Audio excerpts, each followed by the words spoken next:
আসসালামু আলাইকুম। আমার মতো কে কে পাতলা ডাল পছন্দ করেন? তো আমি এখন ডাউলটা ঢেলে নিব। অল্প ডাউল। ডাউল আমি বেশি খাই না, মাসের মধ্যে আমার একবার খাওয়া পড়ে। তো আমি সাধারণত ডাউল দিয়ে বড়া বেশি বানাই খাই। আমি ডাউলটা সুন্দর করে ধুয়ে নেওয়ার পর এটা আমি রাইস কুকারে দেব।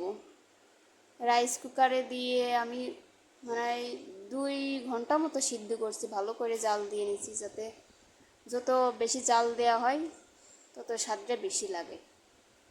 তো আমার নতুন বাসায় সাপ্লাই গ্যাস নাই, আমি এখানে সিলিন্ডার গ্যাস কিনতে হয়েছে।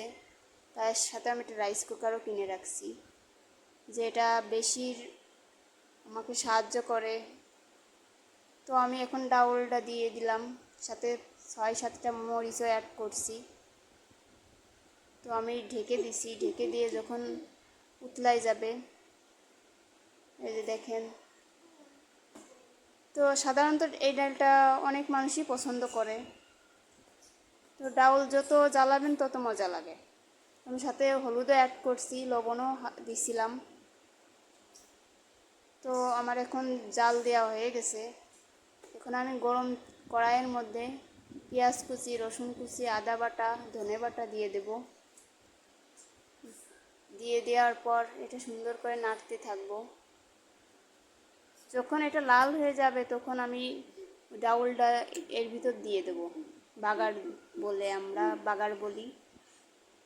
তো এটা আমি সুন্দর করে নাড়তে থাকবো। নাড়তে যখন আস্তে আস্তে এটা মানে এটাকে একদম নেতাই ফেলবো। এটা লাল হয়ে যখন যাবে তখন আমার এলাচ আর 5 ফোড়ন গুছানো আছে, এগুলো আমি দিয়ে দেবো। সাথে আমি একটা তেজপাতাও দিয়ে দেবো। তেজপাতা দেওয়া হয়নি। কেউ কেউ তেজপাতা দেয়, কেউ কেউ দেয় না।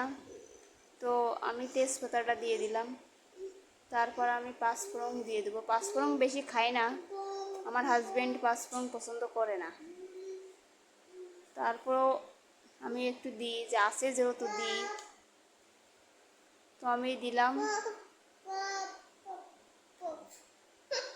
দেওয়ার পর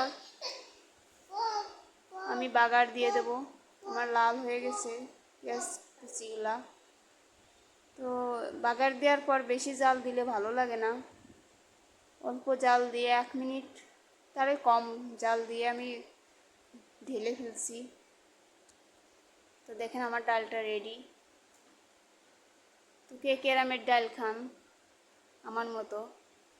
তো ভালো থাকবেন, সুস্থ থাকবেন। আল্লাহ হাফেজ। সবার দিকে